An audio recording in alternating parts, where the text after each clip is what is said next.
Il est 19h18 sur Europe 1. Franck Tapiro est déjà installé dans ce studio. On va revenir évidemment sur les événements du 1er mai. Et la question ce soir est, y a-t-il de gauche irréconciliable? C'est quand même hallucinant ce qui s'est passé. Jérôme Guedj qui s'est fait sortir de 2 manifestations. La dernière en date remonte au 1er mai. Sur des relents d'antisémitisme. Oui. Ouvert, Franck Tapiro, ouvert. Et pas de nouvelles d'Olivier Faure. Vous vous rendez compte, le leader du Parti Socialiste n'a même pas appelé Jérôme Guedj. Non, mais ils ont mal entendu, vous savez, comme Marion Tondelier qui, comme bonne écologiste, elle rétropédale. Donc, en ce moment, les gens ne comprennent pas le sens des mots, mais surtout que ça fait longtemps que ça se passe, puisque même si Jérôme Guedj, on lui avait reproché, beaucoup de gens lui avaient reproché son alliance avec la NUPES, il avait fait machine arrière depuis, et puis il a toujours dit, parce que ce qui est extraordinaire, c'est qu'il a été essentialisé, non seulement en tant que juif, mais en tant que sioniste. Alors que lui, depuis des années, ça ne gênait personne à gauche, chez OPS, il était sioniste et pro-palestinien, puisque on oublie l'histoire. Et encore une fois, c'est important de le rappeler, mais le sionisme, c'est une idée de gens de gauche, à la base. Il suffit de relire ce que voulait dire le sionisme, créer un foyer national juif, bien entendu, qui pouvait protéger le peuple juif après les massacres qu'il a subis, surtout après la Shoah, mais surtout, il fallait lire ce qu'il voulait faire, c'est être main dans la main avec les peuples arabes qui étaient déjà sur place, avec les juifs qui étaient là depuis très très très longtemps aussi. Il voulait faire une alliance, c'était un projet de paix. Le sionisme n'avait rien à voir avec la caricature qu'on en fait depuis quelques années, où on prend le sionisme pour une forme de nouveau nazisme. Et ça, c'est vraiment épouvantable. Donc lui, il revendique depuis toujours d'être pro-palestinien, c'est-à-dire vouloir que les Palestiniens puissent autodéterminer, avoir un État, et être sioniste, c'est pas du tout incompatible. Aujourd'hui, et ça, encore une fois, il faut remonter aussi un peu dans l'histoire de Jérôme Guedj, c'est son amitié avec Jean-Luc Mélenchon, jadis, qui joue aujourd'hui. Et c'est parce qu'ils étaient très amis, et que en 2008, quand bien entendu Mélenchon quitte le PS, que là, il lui a dit: tu es un lâche, tu es un délateur, tu es un traître. Et en bon trotskiste totalitaire qu'il est, le gourou de la secte indigne lui en veut à mort, comme il en veut à son autre ami juif, parce qu'il a plein d'amis juifs, Mélenchon. Il a Guedj, mais il a aussi Drey. Et on oublie que c'était... Pardon, c'est plus ses amis. Mais c'est plus ses amis. Donc en fait, il s'est fâché avec tous ses anciens amis juifs. On a l'impression qu'il a la dent dure, le grand gourou. C'est immense. Enfin, vous vous rendez compte que ce que je vous dis? Pourquoi? Non mais c'est totalement dingue. C'est-à-dire qu'aujourd'hui, il y a une fracture. Bien entendu, on sait que c'est de gauche irréconciliable, mais pourquoi? L'extrême gauche s'est construite sur ce qu'on appelle les nouveaux prolétaires, qui ne sont plus les travailleurs. Et on parlait du 1er mai, c'est la fête du travail. C'est une France communautariste sur lequel ils essaient de construire. Pourquoi? Parce que la France qui votait jadis pour le Parti communiste est passée de l'autre côté de l'échiquier et vote depuis des années FN puis RN. Donc il a fait un pari politique. Et encore une fois, je l'ai dit souvent ici, je pense pas du tout que Jean-Luc Mélenchon soit anti-juif, comme on dit. C'est pire que ça. Il l'utilise, il instrumentalise la haine des juifs à des fins électorales. C'est pire. Moi, je préfère avoir un vrai anti-juif pour pouvoir me confronter à lui, pour pouvoir vraiment opposer plein de choses, mais lui, c'est pire que ça. C'est une posture, vous dites qu'il est dans une posture. Et c'est pire, c'est pervers, et on le voit, puisque que faisait, à cette fête du 1er mai, par exemple, tous ces dizaines, ces centaines, je ne les ai pas comptés, drapeaux pro-palestiniens. Expliquez-moi, en quoi la cause palestinienne a un rapport avec la fête des travailleurs. Voilà. Donc, il y a plein de choses comme ça. Et après, quand on est socialiste, quand on a été un ami, évidemment, rejeté, répudié, je dirais, par Jean-Luc Mélenchon, on est un ennemi. Et en plus, qu'est-ce qu'on lui reproche? En tant que juif, ça veut dire sioniste, ça veut dire, évidemment, on soutient Israël, on soutient la politique de Bibi, alors qu'il ne l'a jamais fait, Jérôme Guedj. On fait un gros paquet, et on ose lui dire qu'il ne soutient pas assez la cause palestinienne. En gros, il devrait casser un peu plus du dessus sur Israël, et se montrer, lui aussi, avec un drapeau pour palestinien.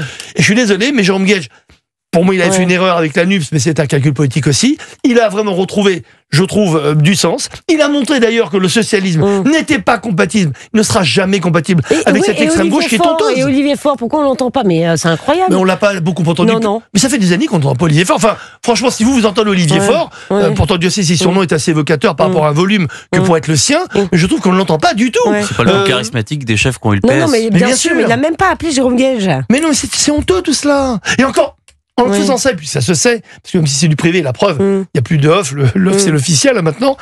Vous imaginez la honte, c'est la double honte. Tondelier qui rétropédale et qui s'excuse, Faure qui n'appelle pas Jérôme Guedj alors qu'il devrait être hyper solidaire. Et on sait que, bien entendu, il y a une tactique, voire une stratégie à plus ou moins court terme du PS qui essaye de se dissocier, bien entendu, de Jean-Luc Mélenchon, parce que attention, c'est pas un parti, il le dit. LFI, c'est pas un parti, c'est une secte. Il dit lui-même c'est un mouvement. Mais oui, mais ça fait des années que c'est un gourou de secte. Et vous savez très bien que, Jean-Luc Mélenchon impose un pouvoir totalitaire. On l'a vu d'ailleurs avec toutes les personnes qu'il a répudiées, demandé à Garrido, à Corbière, à bien d'autres. Donc encore une fois, il est totalement. On peut pas dire qu'il change de cap, Mélenchon. Il est extrêmement raide. Il est, en plus, dans son trotskisme d'origine, il est totalement, pour moi, le plus beau représentant de ce qu'est le trotskisme depuis toujours. Que se passe-t-il, Olivier d'Artigol ? Réagir sur 2 dimensions. D'abord, la première dimension, c'est qu'il n'y a plus de 1er mai. Oui.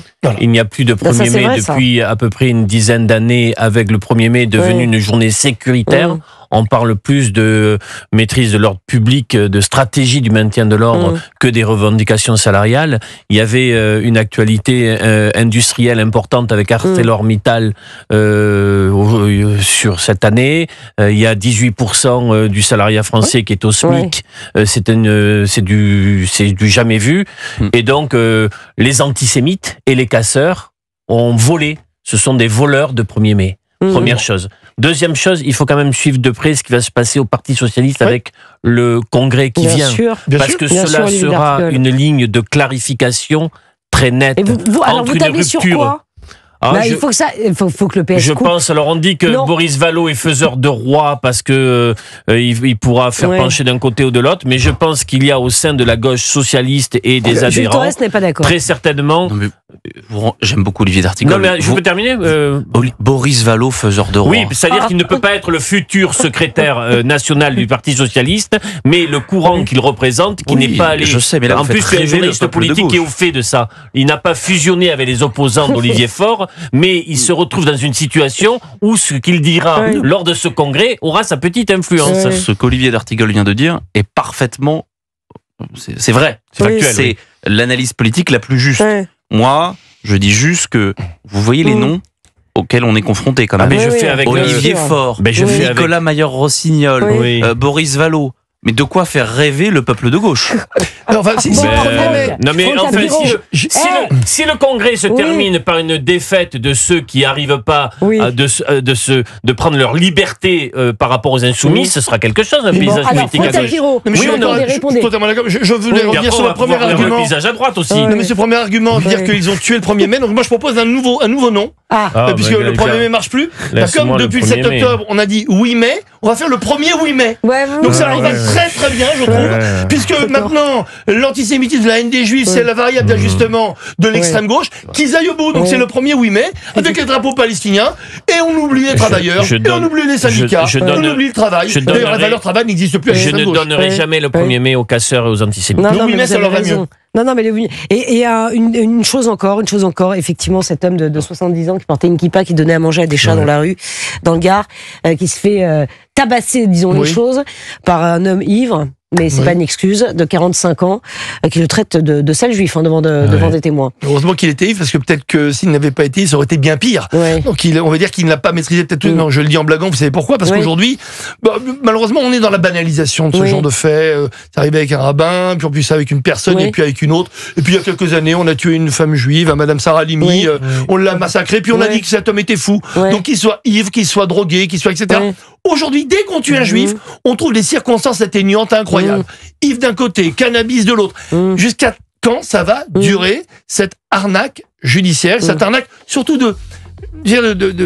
d'analyse de la haine anti-juive. Il faut dire les choses comme elles sont. Voilà, il y a eu un facteur aggravant, et bien entendu, il n'a pas frappé cette personne parce qu'il a envie de frapper quelqu'un, il avait une kippa, il l'a suspecté d'être juif, parce qu'aujourd'hui, on suspecte les gens d'être juifs. Et vous avez beau être de gauche, de droite, du centre ou à politique, juif, c'est aujourd'hui le résumé de toutes les haines. Et on le voit en France, on le voit en Europe, on le voit aux États-Unis, on le voit bien entendu en Israël avec cette guerre actuelle. Juif, ça veut dire sioniste, ça veut dire impérialiste, ça veut dire génocidaire, ça veut dire apartheid. C'est un gros paquet, et tout ça s'appelle juif. D'ailleurs, vous savez que quand on écoute à la fois les vidéos du Hamas, quand on écoute ce qu'ils disent dans les pays arabes, on dit jamais les Israéliens.